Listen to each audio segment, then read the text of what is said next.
So if you borrowed that pattern from a friend or you just found it for free on the Discord server that steals designers' patterns and gives them away, first of all, I'm absolutely judging you.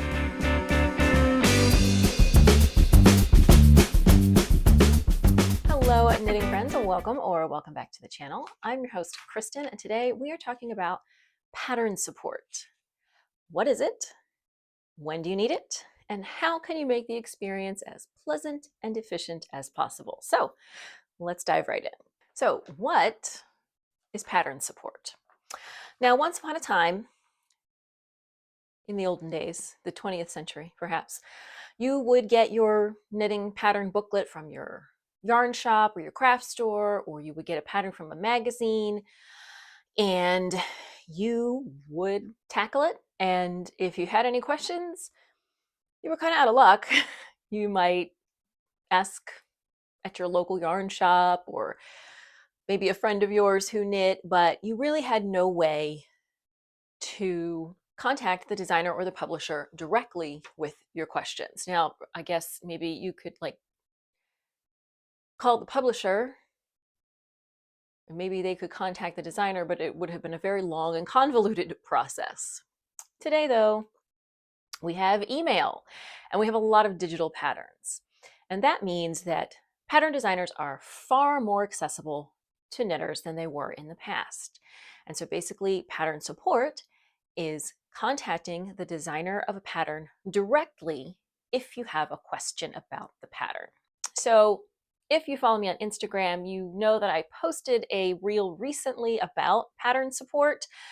I had already had this video planned and on the schedule, so it was not prompted by that experience, but it does seem to kind of mesh well together that we are talking about this week because of the pattern support experience I recently had. So I have designed over 100 knitting patterns.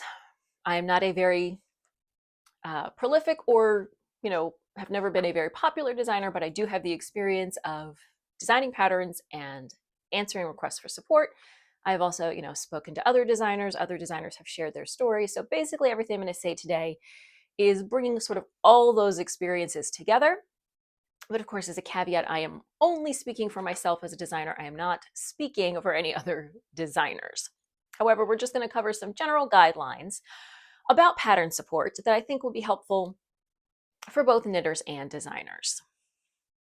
So we know what pattern support is. When do you need pattern support? So I'm going to go through, a bunch of examples and hypotheticals, but the general guideline I want to give you for pattern support is that pattern support is there for you when you are knitting a pattern as written and you have a question that can only be answered by the person who designed the pattern. So we have two things going on here. One, you are knitting the pattern as it is written. And two, you have a specific question that can only be answered by the pattern designer. We're going to start with the second one, and then we're going to get back to the first one. So that second part, you have a specific question that can only be answered by the designer. So I want to take a look at quickly what are some examples of these type of questions or concerns that are, yep, definitely, go ahead, contact the designer, and some examples of other issues that are not really pattern support issues. So number one, a potential error in the pattern. So patterns, of course, have generally been tech edited and test knit, but none of the people involved in creating your pattern are robots, and sometimes mistakes sneak in. So if you think that there is an error in the pattern, you should definitely ask the designer for support, not only to get your question answered, but also so that they know that there is an error that potentially, or there is a potential error that they may need to fix. So if the stitch counts just don't seem to be adding up to you, if it seems like maybe some instructions, got left off in the process of sort of laying out the pattern and the pattern design and copying and pasting things here or there, something seems to be missing. The stitch pattern and the stitch count don't match each other. issues like that, definitely you want to go ahead and contact the designer. They're the only ones that can tell you if there's actually an error or not. And if yes, then they can tell you what the correct stitch count or whatever might be. And if there is not, then they might be able to explain where you're running into an issue, why it seems like an error, but it's not. Another one, there are missing abbreviations, or there is a symbol in a chart that there's no matching symbol in the chart key. Now, if you see K2 tog in your pattern, you can be 99.9% sure it means knit two together. But if there is a more obscure abbreviation that for whatever reason is not in the list of abbreviations and you're not sure what it means, or there is, again, a chart symbol that, we all know what kind of the standard chart symbols are. A big circle is usually a yarn over, and a slanted line leaning to the right means a right-leaning decrease. But if there are less standardized symbols and something seems to be missing, again, these are good times to contact the designer, because not only can they help you out, they will also be able to make any corrections to their pattern. And then lastly, there's a specific set of instructions that are unclear to you and you would like some clarity on them. Now, we're going to talk about pattern writing style a little bit more later. There are definitely sometimes issues between your preferred style and the designer's preferred writing style that sometimes just don't mesh. And that's, again, we'll talk about that in a little bit. But in this case, what I mean is a specific set of instructions in the pattern that just seems unclear to you for whatever reason. Maybe it's missing something. Maybe there's a weird typo. There could be an actual identifiable reason that it doesn't make sense to you. Maybe it got pasted in there from the wrong part of the pattern and it's in the wrong spot. And if there's not, perhaps the designer is going to be able to walk you through it a little bit so that you can understand it, even if there's nothing specifically wrong with it. So again, I don't mean like the whole pattern, but something specific in the pattern that you simply don't understand. Definitely contact the designer, because the designer is the only one who knows what she meant, for sure. Those are all examples, and I'm sure there are others, but I think you get the general idea of times when it is definitely appropriate to contact the designer. You have a specific question about their pattern, and they're the only one that can really give you a straight answer. However, based on my own experiences and other designers' experiences, I know that there are other times when knitters will sometimes contact the designer when that's not really the most appropriate next step. So we can talk about a couple of examples of that as well. A big one is there's a technique in the pattern that you are unfamiliar with. Now, definitely if the designer invented this specific technique, you would go ahead and contact them. But let's say it's the Italian bind off and you don't know how to do an Italian bind off. Your next step is not to contact the designer, because for the $8 or $10 that you have paid for the pattern, you're not getting your own personal knitting instructor. There are a lot of other places you can go, particularly YouTube, to learn how to do an Italian bind off. So, and many designers these days, especially, are adding tutorial videos to their patterns, and that's great. But not every designer does that. And especially for older patterns, that wasn't really the thing that we were doing at the time, maybe 5 or 10 years ago. And it's not a requirement, simply because there are so many other resources. So again, if the designer has invented some intricate and brilliant new bind off that you can't understand from the written instructions, sure. But if just the designer is asking you to do an Italian bind off, you can look that up on your own. So that's not something we need to contact the designer for. Number 2, written instructions for charts. I promise you, designers are not keeping a secret stash of written instructions for their charts hidden in their homes on their computers just to mess with you. If a pattern is only charted, there may be any number of reasons for that. And there might be no reason at all. It might just be that the designer prefers to work with charts, and that is her or his prerogative. I know not everybody gets charts. Personally, I love them. I would read 1,000 charts before I would follow line by line instructions. I understand not everybody is like that, but every designer is entitled to use their preferred style. If that means there are no written instructions for charts, unfortunately, that's what it means. Now, I will say that I think designers should, and I believe most do, indicate on the pattern page if a pattern is charted only or if a pattern requires the ability to read charts. Personally, I do that. I know many other designers do. Definitely, if you cannot stand charts, that's something you should be on the lookout for. Make sure you're reading through that pattern page carefully. If a pattern, you read through the pattern page, don't see anything that says anything about charts, you buy the pattern and find out it's charted only, I personally think you have a legitimate justification for requesting a refund for the pattern. You simply cannot use it. Again, me personally, I cannot speak for other designers. Again, this is not an issue where there's nobody is in the wrong here. Designers design the way they design, knitters knit the way they knit. Sometimes they just don't mesh. As long as the information is provided up front, I don't think it's a negative on the designer if they only use charts. So if charts don't work for you, that's fine. But I promise the designer is not hiding a special set of written instructions from you. They have made the choice to have a charted only pattern. And as long as they're upfront about that, you're going to have to either learn to read charts or maybe that pattern is not for you. Along with that, and as I said earlier, sometimes our styles just don't match. And by that, I mean the way that you prefer your patterns to be written and the way that the designer prefers to write patterns are at opposite ends of the spectrum. And unfortunately, that is just the way it is sometimes.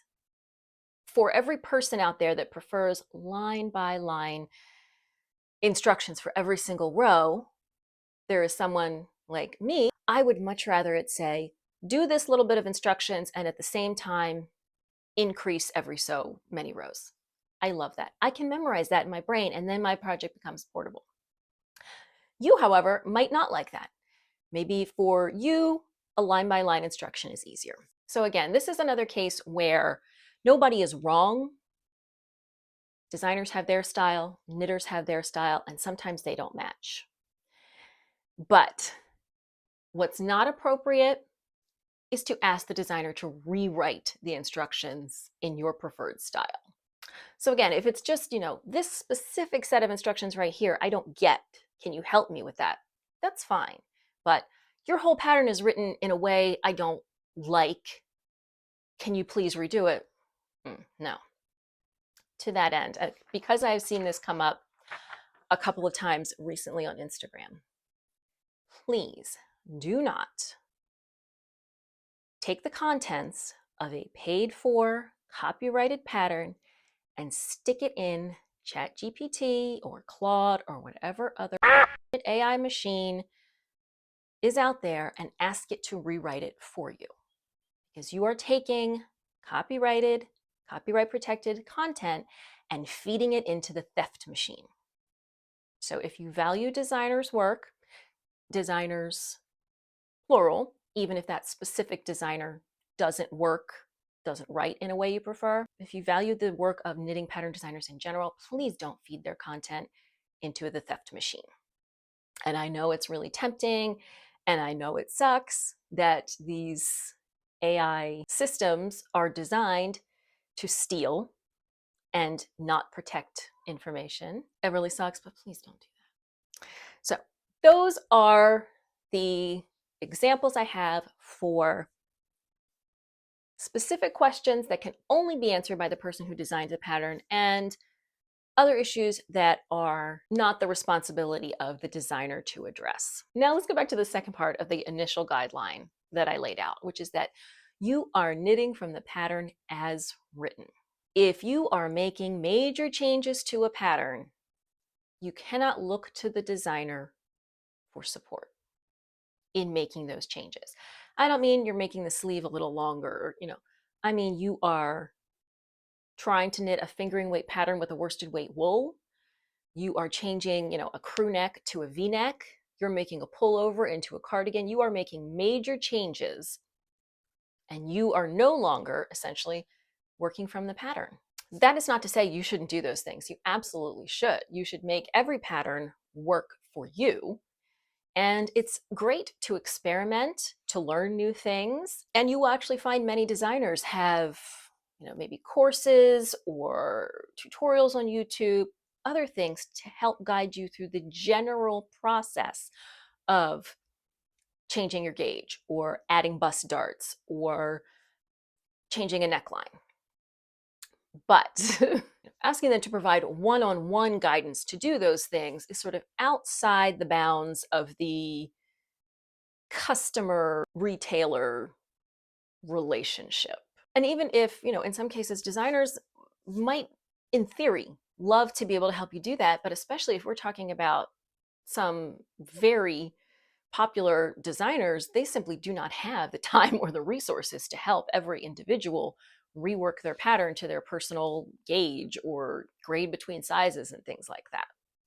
So definitely not to discourage you from making those kinds of adjustments to your patterns, but just keeping in mind that once you are going off script, as the case may be, it's no longer the designer's responsibility because you're not using their instructions anymore. You're not using their numbers.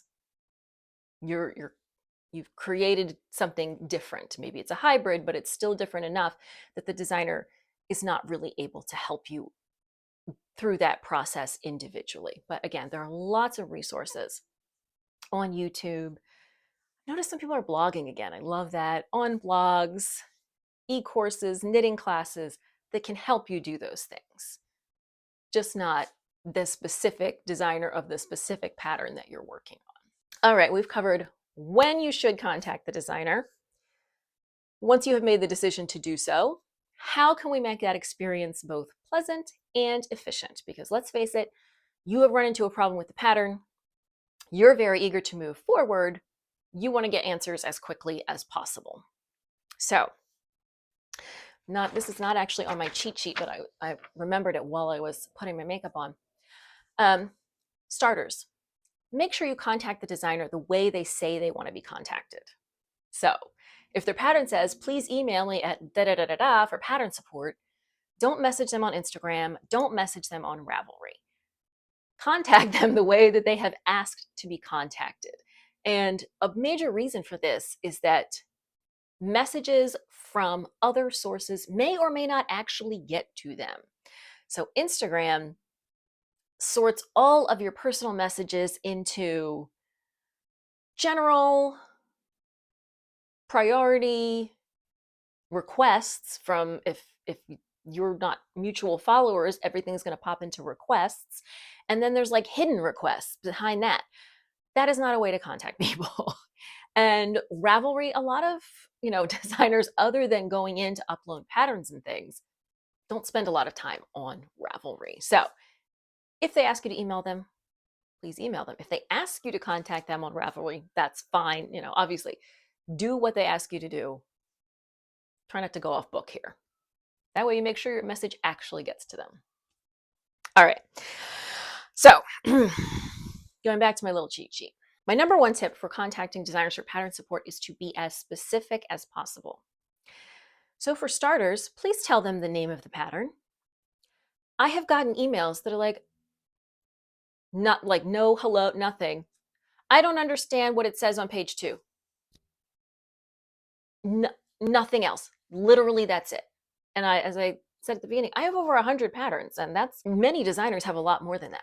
Please tell us the name of the pattern you have a question about. I know it's in front of you, and you're probably frustrated, and you know what pattern you're working on, but we just don't. So tell the designer the name of the pattern. In addition, be as specific as possible. So tell them what page number, tell them the row number if that's available, tell them the section, body, hem, whatever. Give them as much information as possible so they can really zero in right on the area where you have a question. And then please be very specific with your question. So I don't get this part. Okay, we need a little more than that. So you want something like, I'm knitting this, but my stitch count doesn't match. Or I'm following these directions, but I end up with an extra stitch at the end. Or if you really don't understand it, what is it you don't understand? Do you not understand how many times you're supposed to repeat the pattern? If it's like work da da da da da da da, work from parentheses to the end and work from the start. Okay, if that's the issue, just make sure you're being as specific as possible. I don't get it, or this doesn't make sense. Again, you're probably frustrated, but the more information you can give us, faster we can find an answer to your question. So, name of the pattern, what part of the pattern you're having an issue with, and then, explain the issue to the best of your ability. That said, in my experience, a lot of people want to start their pattern support requests with, I've been knitting for so long. I've been knitting for 30 years. I've been knitting since I was 10 and I'm 95. I've done all kinds of this. Okay, that's great. And I understand that the impetus behind it is to be like, I know what I'm doing. I'm not an idiot. We don't think you're an idiot. We really don't. But all of the extra rigmarole is not necessary, and it's whether intentional or not, it feels like an attempt to push the blame onto the designer. I've been knitting for so long, this can't be me, so it's got to be you. And maybe that's not your intent. That's how it's going to read. So whether you've been knitting for 1 year or 75 years, no one's at fault most of the time. Even if there is a mistake, again, designers, tech editors, test knitters, sometimes stuff just happens. It's a lot of numbers, a lot of material, something slips through. On the other hand, if for some reason something's just not clicking in your brain, that's not your fault. Things happen. We're trying to explain a complex 3D process on a piece of paper. Sometimes there might be a mistake. Sometimes there might be a misunderstanding. We don't need to try to figure out who's at fault. We want to just figure out what the issue is and resolve it to the best of our ability. So you don't need to add a lot of superfluous detail. I promise we're not going to think you're an idiot. We just want to know what the issue is so that we can help you and get things figured out. Further to the designers aren't robots. Hi, dear designer name, could you please help with? Thank you. Those all go a long way. Whereas if I get an email that again says, I think there's a mistake on page 2, and that's literally it. There's no hello, goodbye, name of the pattern. My first instinct is just going to be to throw that in the trash. So even the most famous and popular designer you can think of is still a person, and you could still be like, hey, how are you? Working on your pattern. Have a problem with this. It's always nice to approach the pattern support process as a kind of give and take relationship. You're not working with a big, pharmaceutical conglomerate. It's just your pattern designer at her home computer. Lastly, you're working on your pattern, you're stuck, you want to get moving. I know, but most designers are not full-time pattern designers simply because, except for about a dozen really, really famous designers, it simply does not pay enough for that. So your pattern designer most likely has a real full-time or part-time job aside from designing patterns. And we also get weekends and holidays and take vacations and things. So I know, the knitters are, I've been there, you're working on the pattern and you get stuck on a spot and you really want to move forward, but give your designer time to answer. So if you email your designer at 9 p.m. on a Friday and then you email them at 7 a.m. on a Monday, you have given them like 0 business hours to address your concern. So this is why we have multiple works in progress, so that we can maybe work on something else while we're waiting for a response from the designer on whatever we're stuck on. So just to keep in mind that this is almost nobody's full-time job, and sometimes you just have to be a little bit patient. Now, if you have waited 48 business hours and you haven't heard anything, maybe then. But 0 business hours over the weekend, or a long weekend. You have to be a little bit more patient than that. And I know it's frustrating, but that is unfortunately the nature of this job. And the last thing I want to say, related to that reel you may have seen, if you didn't buy the pattern, do not request pattern support. Pattern support is an offer for paying customers. So if you borrowed that pattern from a friend, or you just found it for free on the Discord server that steals designers' patterns and gives them away, first of all, I'm absolutely judging you. But second of all, you are not entitled to pattern support. If you did not pay for the pattern, tough luck. You're on your own, and that's what you get for stealing. All right, friends, that's what I've got for you this week, all about pattern support, when to request it, and how to make the process as painless as possible. If you're a designer or a knitter and you have an interesting or funny pattern support experience, I would love to hear about it. So please do leave a comment. Sometimes we got to laugh about them because some of them are real doozies. Thank you so much for joining me for this video. If you enjoyed it or took anything from it, don't forget to give it a thumbs up.